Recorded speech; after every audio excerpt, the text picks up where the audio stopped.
Hi there, Luke here with another video. For those of you unfamiliar with our channel, my husband Tyler and I make weekly travel videos where we document our experiences since moving from North America to the UK.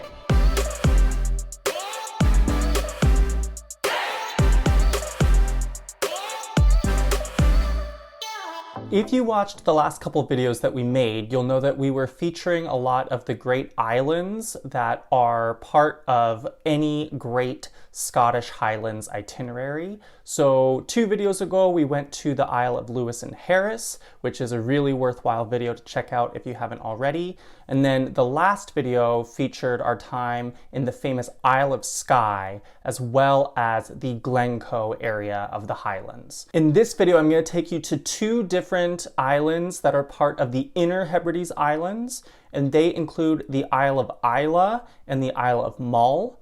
And then I'll also be taking you to one additional island, which is not part of any particular Hebrides group, but is still worth visiting, and that is called the Isle of Arran. I should also mention that this is actually our last Scotland video, so I hope you've enjoyed tagging along for the ride, and I hope you stay tuned to the end to learn where our videos are going to go from here, because we have lots of exciting travel content coming up in the future. All right, so picking up where we left off, we woke up in the morning in our Airbnb in Oban, and we proceeded to take the ferry to the Isle of Mull. Unfortunately, our time on the Isle of Mull was a bit rainy, but to be fair, we were long overdue for some rain, given that it was Scotland, and up until this point, we had enjoyed some really stellar weather, so it wasn't too bad, and we still had a great time seeing some of the sights of the Isle of Mull. Our ferry docked in the port town of Craignure, and from there we proceeded to drive south all the way down the single road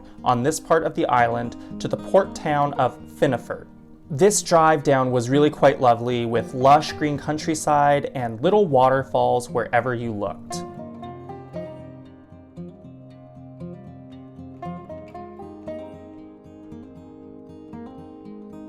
We spent a bit more time on Finnefort Beach, where we walked along the beach and around the large pink rocks that dotted the coastline.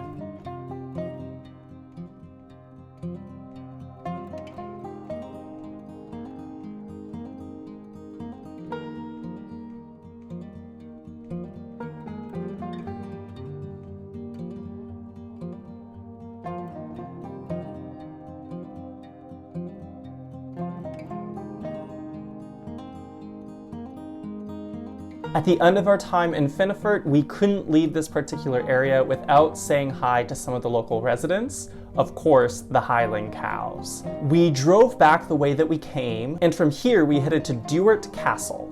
Dating back to the 14th century, Duart Castle is the ancient home of the MacLean clan.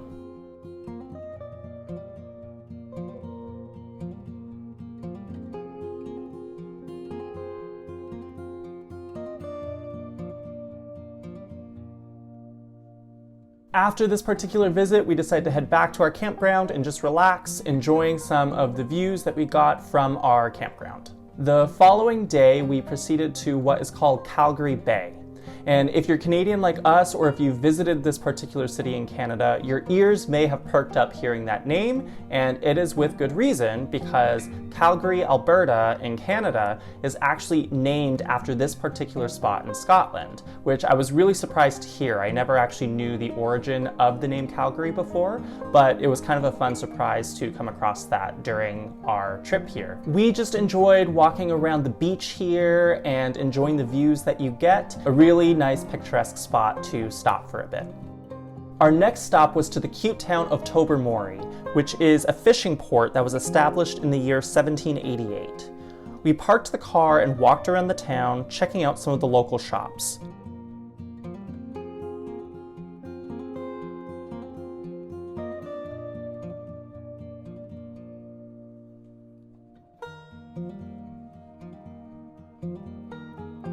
It was really a great way to finish our time on the Isle of Mull, and is definitely worth a visit if you are visiting the Isle of Mull. I would say it's one of the highlight towns of the whole island.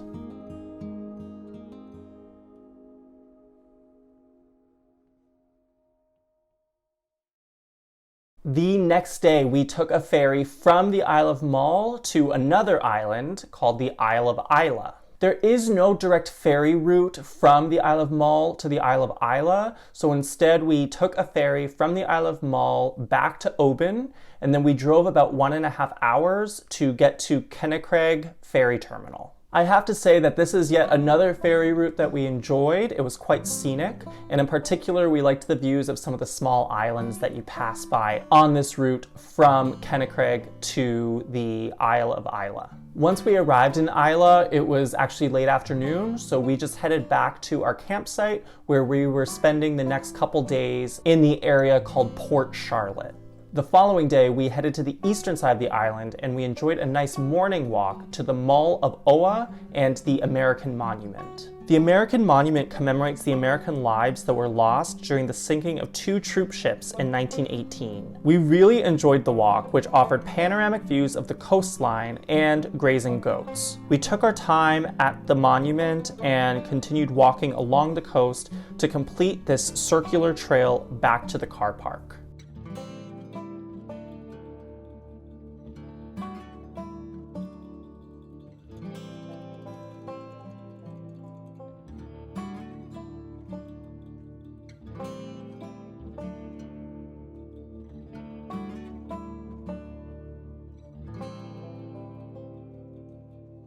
We followed this up with a visit to the town of Port Ellen, where we had a picnic lunch and enjoyed some of the views of the water. Next up, we continued along the coast up towards the ruins and historic landmark of Kidalton Church and Cross. The cross was carved about 1,300 years ago and is considered one of the most complete and finest examples of early Christian crosses in all of Scotland. Finally, we continued on a bit further to Claggain Bay. I have to say, this has to be one of the most beautiful bays that we saw in our entire time in Scotland. The bay is located in a sheltered part of the inlet and the sandy beach feels almost untouched. It's really a great place to go for a walk and was a great way to finish off our first full day of sightseeing on the Isle of Islay.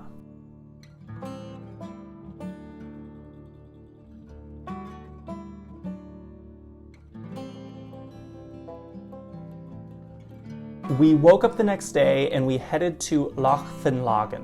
In the loch, there are 3 islands which contain historic ruins of several buildings important for the Lord of the Isles. The Lord of the Isles were descended from Somerled, which is a 12th century prince, and these lords, who were chiefs of Clan MacDonalds, chose Loch Finlaggan as their home and center of power. Access to the main island is by a wooden bridge from the visitor center.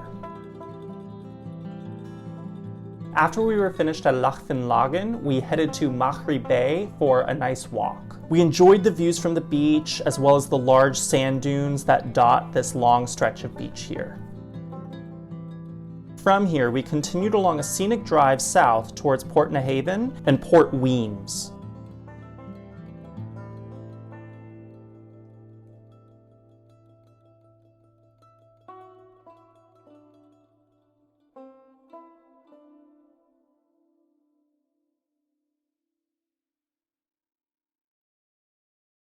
After our time on the Isle of Islay, we headed to our final Scottish island on this particular trip, and that was the Isle of Arran. In order to do this, we took yet another ferry. This time we headed back to Kennecraig, which was the port that we took to get to Islay. And then from Kennecraig ferry terminal, we drove about 10 minutes or so across the width of the peninsula to the other side to Clonnig ferry terminal, and then from Clonnig ferry terminal to the Isle of Arran. This was the only ferry that we took throughout this whole Scotland trip that we did that did not allow pre-booking, and therefore we had to arrive about 20 minutes before to make sure that we had a spot, because I think that they only allowed about 20 cars onto the ferry at any given time. So if you arrived late and were the 21st car, then you were not getting on the ferry. We luckily got there early enough that we were able to get on the ferry that we wanted, but I know that there were a bunch of cars behind us that had to wait another hour or so for the next ferry to come. The ferry took us to the town of Lochranza, which was a short distance away from our campsite for the next few days. We decided to splurge as this was our last couple days in Scotland, and we decided to get a camping pod, which I think was a good decision because the weather was a bit tumultuous at times during this stay as well. The next thing we did was to drive to the Machrie Moor standing stones, which are these Neolithic stone circles that date back to between 3500 and 1500 BC. The views of the stones with the mountains backdrop is really quite beautiful and worthwhile to check out.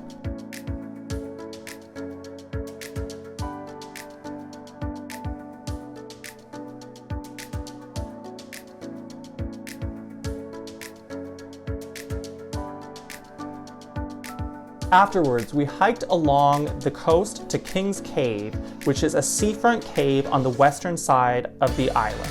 And it is said to have been a refuge site for Robert the Bruce, King of Scots, from 1306 to 1329. The hike is a combination of woodland forest and coastal walk along a beach.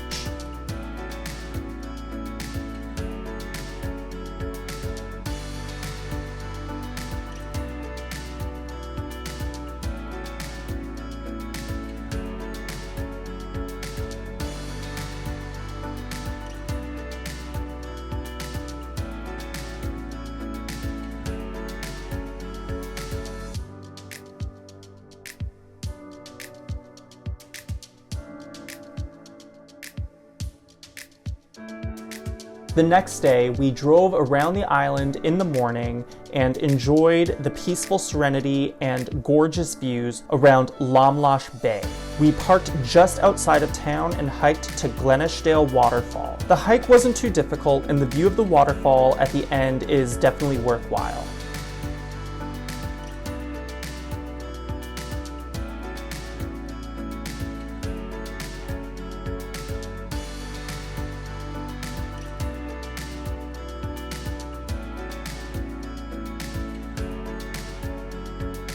After our hike, we drove to the small town of Blackwaterfoot. We stretched our legs a bit here and enjoyed a nice short walk along the beach. For our last morning on the Isle of Arran, and really the last day of our Scotland itinerary, we completed a short visit to Lochranza Castle. The castle is located on a narrow peninsula and dates back to the 13th century. Although it's mostly ruins now, the fishing boats and the sheep scattered around the castle make it a really quintessential Scottish experience, and it was really a phenomenal way to end our time here in Scotland.